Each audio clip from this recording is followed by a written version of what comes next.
Good evening, all. Tonight, I have some true chilling paranormal and ghost stories for you all.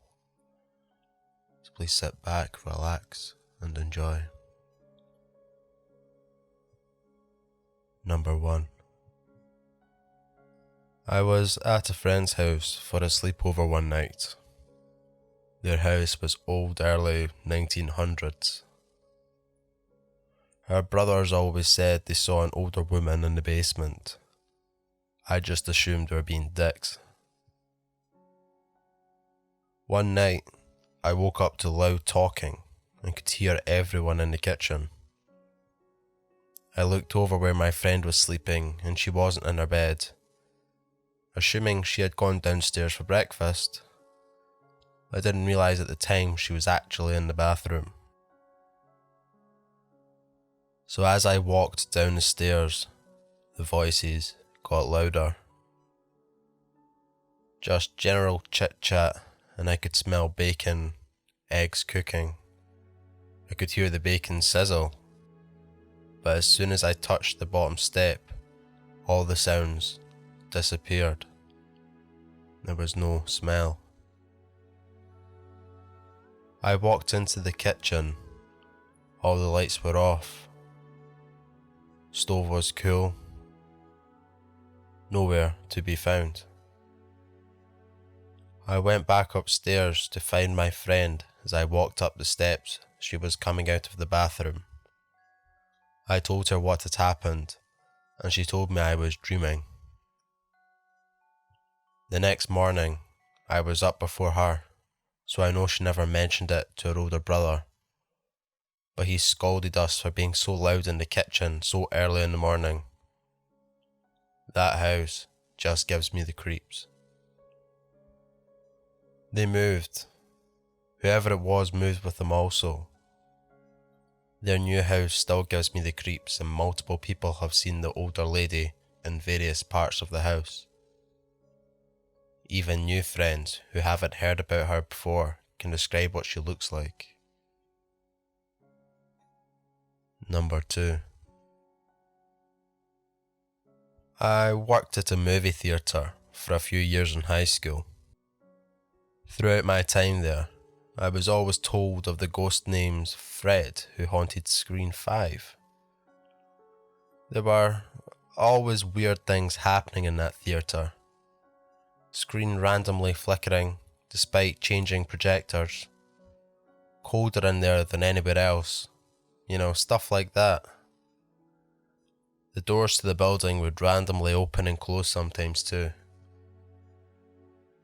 The story behind Fred was that he was an old custodian who worked cleaning the theatre overnight.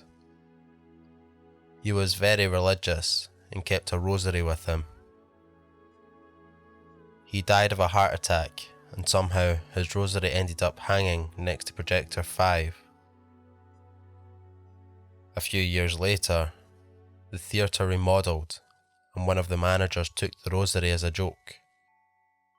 On his way home, he crashed, his car rolling down a ditch, leaving him with some moderate injuries.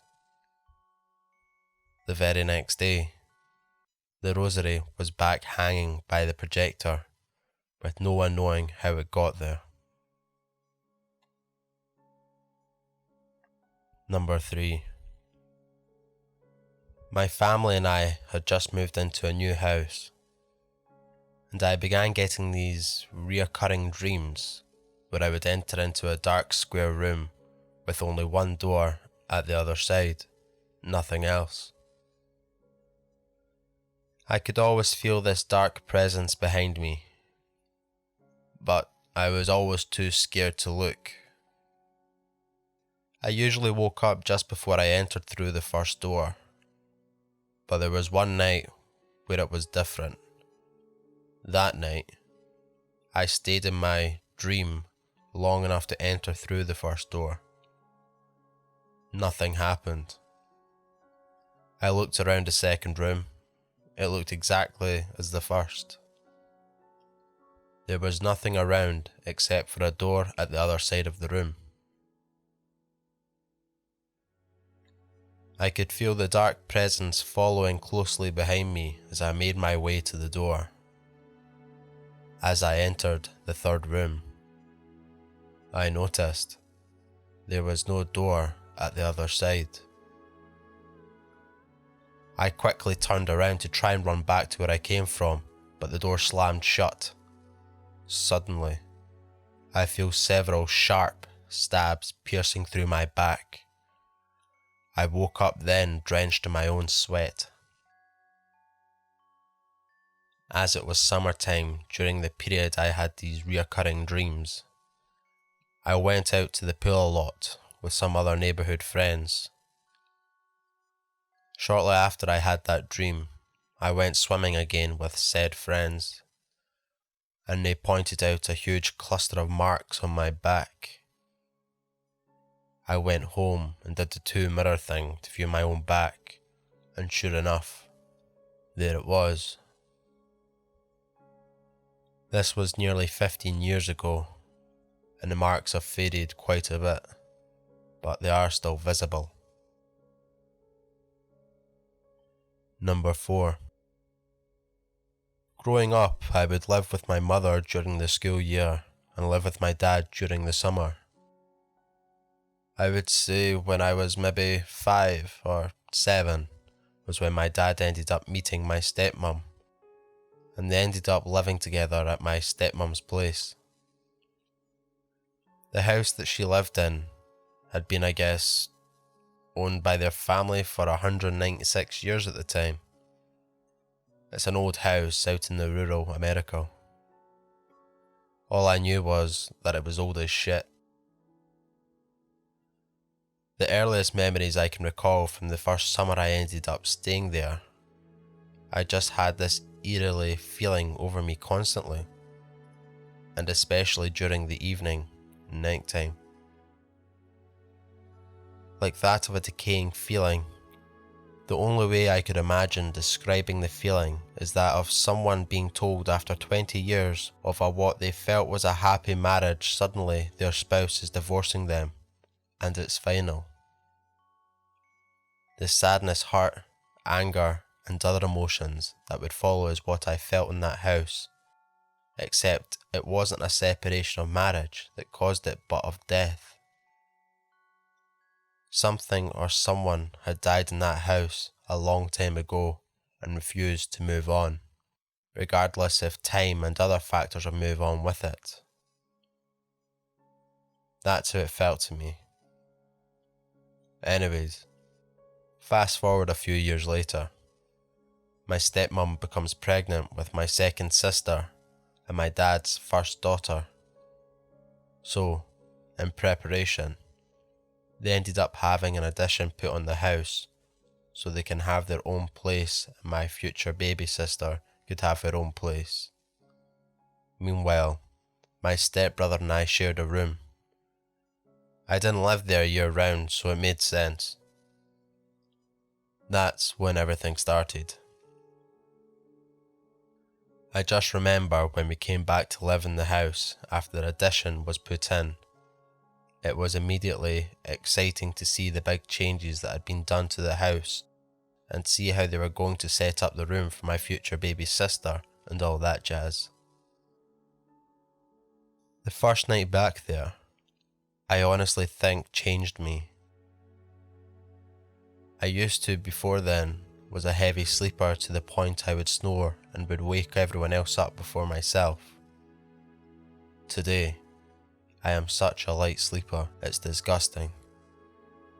I just remember waking up one night and the room was particularly dark and instantly fear just set over me.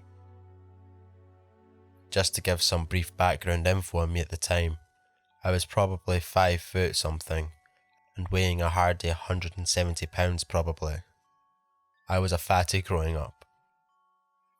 And I had a confidence that at that age that made me feel that I was strong and to be reckoned with. Oh God, watch out world, here comes the fat 7-year-old, he's dangerous. That was the first time that I just felt so scared and defenceless. I didn't know what to do. Like something was just there, looming over me in the dark and watching me, wanting to make me feel unwanted there. Over a period of weeks, this feeling would come and go every other night, and was so bothering some nights that I eventually would sprint and end up sleeping on the floor in my dad and stepmom's room. They absolutely hated that.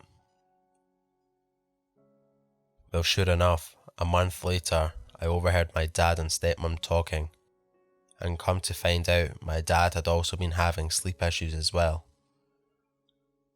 He was telling her how he'd just have this feeling come over him like every night, of someone standing right in the middle of his torso, a cold feeling, and would leave him alone.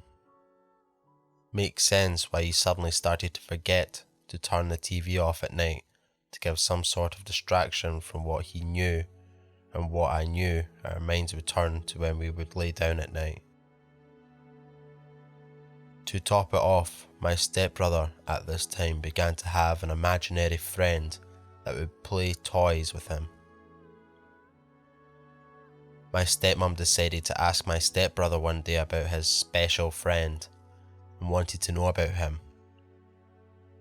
I guess he was an old black man and knew my stepmom somehow. My stepmom and all of them are black. My dad is on the opposite side of that colour spectrum. After trying to figure out who it could possibly be, my stepmom's mother said if it could have been an actual person, from the description and other random details, it could have been her mum's grandfather. Cool. I think the eeriest thing about his friend he had too was that he had one particular toy he loved to play with, and conveniently enough, it was some electronic toy that had like a person or a creature in a box. But when you pressed the button, it rumbled and would make noises saying, "Let me out," and "Help." I actually do remember witnessing it go off on its own, even without batteries. I think the climax of this for me was one night I remember hearing a toy go off in my sister's room. Oh yeah, they had the baby and she's a couple of months old at this point. And the feeling in my gut, God help me. I thought it was so unique that one, only I woke up and heard this, and two, everyone was dead asleep. I figured I would ignore it and I would eventually stop and I could go back to sleep. Well, I didn't. If I could have guessed the time of which this was going off, it had to have been at least for 20 some odd minutes, non-stop going off. I would quietly yell to my brother from across the room to see if he would wake, but nothing. So with all the fuck it's left in me, I got up and quickly ran into a room, and I started throwing each toy out of that toy chest, one after another, till I got to the bottom and saw the toy that was making all the racket. When I grabbed it and tried to find a switch to turn it off, it did that thing that would happen in some sort of cliché ghost movie. It turned off. I noped so fast out of that room and into my bed and under the covers, I was such a mess. Maybe 10 minutes after that, my baby sister lets out a blood-curdling scream, that of something I would imagine a person would make if they were having a limb cut off against their will or their life was in danger. Luckily, that woke my parents up and they ran in there to get her. After this happening, 3 to 5 nights in a row, like clockwork, they decided to sleep with her in their room. My saving grace was that summer was finally over, and I had to go back to living back with my mother for the school year. I guess while I was living with my mother, some more things had happened there to a point my stepmom ended up asking my stepbrother to tell his friend to go away. He's not welcomed here. Apparently, that pissed him off, but ended up agreeing and leaving. Since then, I don't think I've felt anything with that house anymore. Ever since that summer though, I've never been able to fully get over it. I'm such a light sleeper now, and other than my mother's mum dealing with spiritual things, mysticism in her youth, I can't think of any reason that why it happened particularly to me and my dad. Apparently my dad had some weird things happen to him growing up, according to my grandma. So that does it for our ghostly tales. If you enjoyed, please like and comment and tell me which story was your favourite. And if you're new, please subscribe and hit that bell button so you get notifications when I upload. Thank you.